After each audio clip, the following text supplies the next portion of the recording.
Olá, seja muito bem-vindo a mais um vídeo aqui no nosso canal. Me chamo Laís Pinheiro, eu sou psicóloga e hoje eu venho aqui compartilhar com você o capítulo número 4 do livro Aprendendo a Terapia Cognitivo-Comportamental.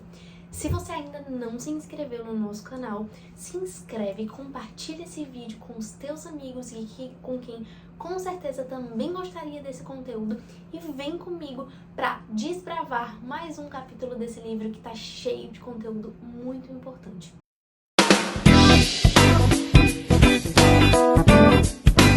E nesse vídeo nós falaremos sobre o grande papel que a estrutura da sessão tem na vida daquele paciente e como a psicoeducação também vai ajudar em todo o papel da psicoeducação e em todo o papel da terapia. E aí, gente, vamos falar um pouquinho sobre o porquê que é importante uma estrutura da sessão. Imagina que você, enquanto paciente, está indo em busca de uma terapia porque você está com depressão. Você tem experimentado sentimentos de angústia, de desesperança, você tem se sentido confuso na tua vida, sem um rumo, sem conseguir entender a direção na qual você deve seguir. Se imagina nesse momento, imagina o que você estaria esperando da terapia.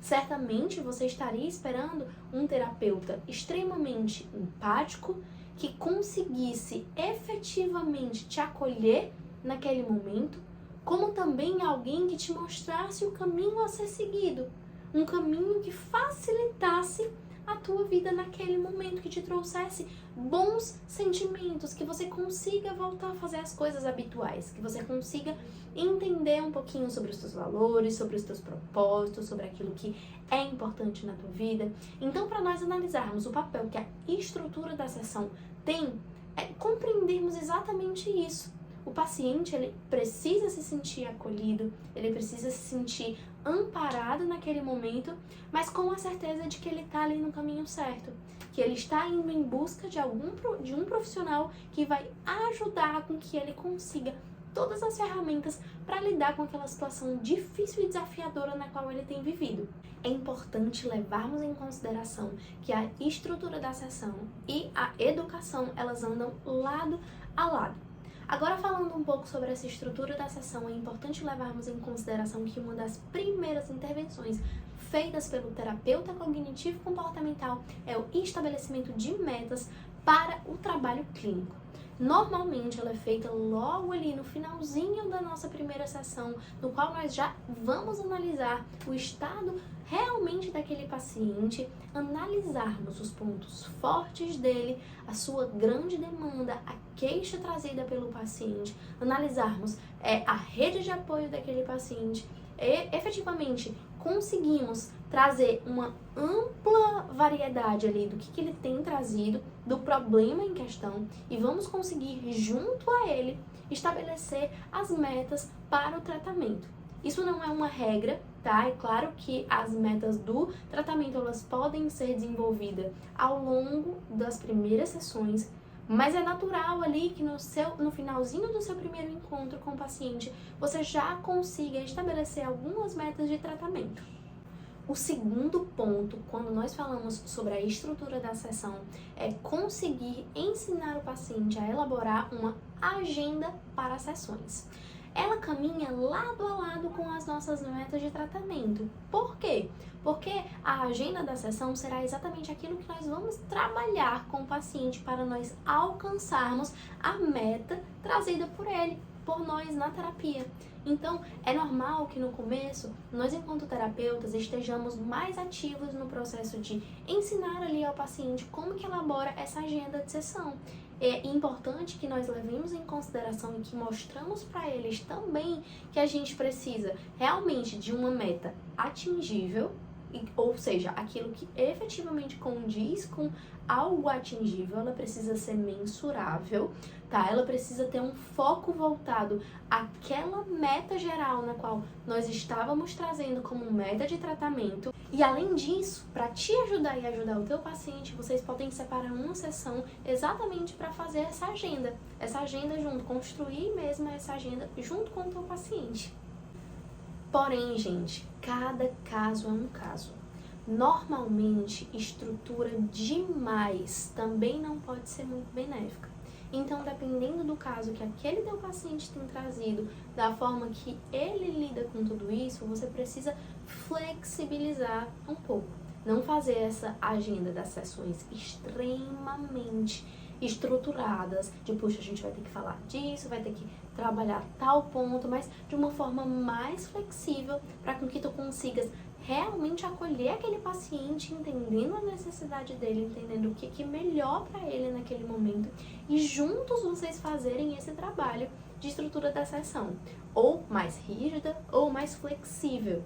Outro aspecto primordial para o terapeuta cognitivo-comportamental é a avaliação dos sintomas. Nós precisamos fazer essa medição de como que o paciente está em relação aos sintomas a cada nova sessão. E normalmente, como que a gente faz isso? A gente pode perguntar para o paciente o nível da angústia dele, por exemplo, naquela sessão, no início daquela sessão. Puxa, você pode me falar de 0 a 10, assim, como que você tá sentindo tal sentimento hoje? E ele pode falar, tô sentindo 1, 2, 5. O 0 significa nada e o 10 extremamente alto. Então a gente vai medir mesmo ali o grau, a intensidade que tá realmente o sinal daquela emoção naquele paciente naquele momento.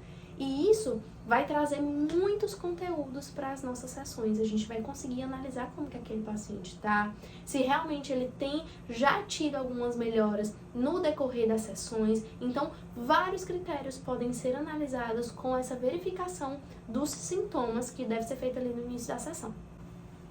Outro ponto no qual você não pode esquecer é de fazer o link, a ponte entre as sessões. Algo que pode te ajudar a linkar uma sessão com a outra são as tarefas de casa, por exemplo, que você vai propor para o teu paciente. Trazer e perguntar para ele como que foi para ti ter feito as tarefas de casa. Como que você se sentiu fazendo o exercício que a gente combinou na sessão passada. Trazer mesmo elementos que recorde a sessão passada. É muito importante fazer esse link com o paciente.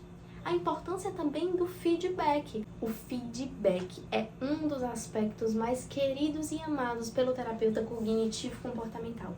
Ele nos ajuda a manter a sessão estruturada, a estabelecer e fortalecer o vínculo terapêutico, a identificar erros no processamento cognitivo de algumas informações e conseguir trazer a facilitação do processo de percepção do paciente sobre aqueles erros de informação. Então, o feedback é muito importante. É importante que nós estejamos atentos a esse ponto e que a gente consiga mostrar para o paciente assim, como que você percebe que a sessão está indo até agora?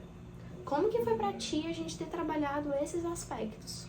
Então, é muito importante solicitar e dar feedback para o teu paciente. Além disso, 2 pontos muito importantes que tu deves levar em consideração é sobre o ritmo que você tem dado na terapia, que tu deves usar muito o teu feeling. Puxa, será que quanto tempo eu preciso focar nesse aspecto aqui? Como que eu tô percebendo o meu paciente lidando com esse ponto aqui? Então, o ritmo da terapia, quanto que você vai ficar em cada tópico, é muito importante. Além disso, as tarefas de casa, elas têm 2 grandes funções para a terapia e que são muito importantes. Primeiro delas é conseguir criar, desenvolver no paciente habilidades para lidar com o problema. Lembre-se, o terapeuta cognitivo-comportamental, ele vai ajudar o seu paciente a se tornar o seu próprio terapeuta. É essa a nossa grande função na terapia.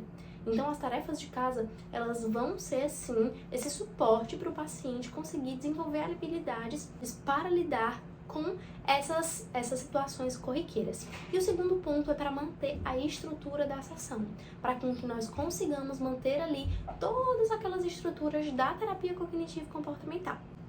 Também é natural que as estruturas das sessões sejam mais rígidas no início da terapia.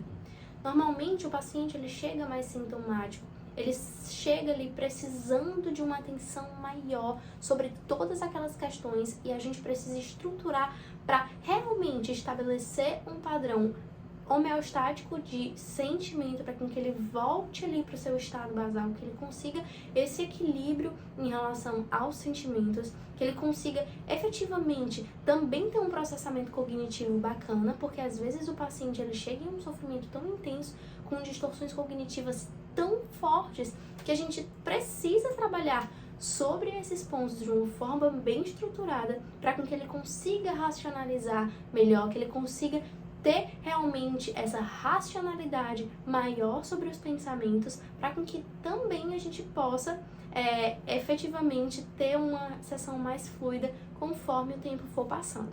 Como já dito anteriormente, o nosso grande papel é tornar o seu paciente o seu próprio terapeuta, que ele consiga, no processo de terapia, desenvolver habilidades para lidar com situações futuras do seu dia a dia, utilizando a terapia cognitivo-comportamental, ou seja, realmente conseguindo resolver os problemas de sua vida e com flexibilidade psicológica.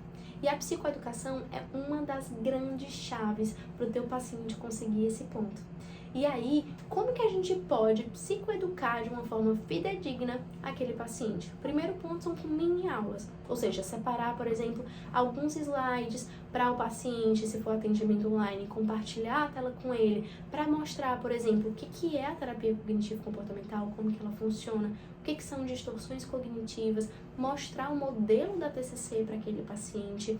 A gente pode, por exemplo, trazer modelos de exercícios para o paciente, de como que ele identifica os pensamentos automáticos, de como que ele pode identificar as suas crenças ali, e a gente fazer com o paciente aquele exercício, porque a gente vai ensiná-lo de uma forma bacana ali a realizar aquele exercício. As tarefas de casa são muito importantes nesse momento como forma de psicoeducação também. O caderninho da terapia, ou seja, o paciente está ali com o seu caderninho para conseguir anotar o que ele vem trabalhando na terapia, de como que ele tem se sentido na terapia, fazer assim insights importantes, é muito bacana também. Além disso, nós podemos sugerir leituras para esses pacientes, coisas que realmente, artigo, livro, que vai ajudar no processo de psicoeducação daquele paciente, sobre aquele assunto que você está trabalhando com ele. E agora eu te faço uma pergunta. Você já saberia responder se alguém te perguntasse por que a estrutura da terapia cognitivo-comportamental é tão importante? Ou também, por que será que a psicoeducação na TCC é tão utilizada? Será que ela é importante mesmo? E aí, me conta como que foi esse vídeo pra ti, eu espero que tu tenhas gostado. Eu te vejo aqui no nosso próximo vídeo. Um beijo bem grande em você e até a próxima!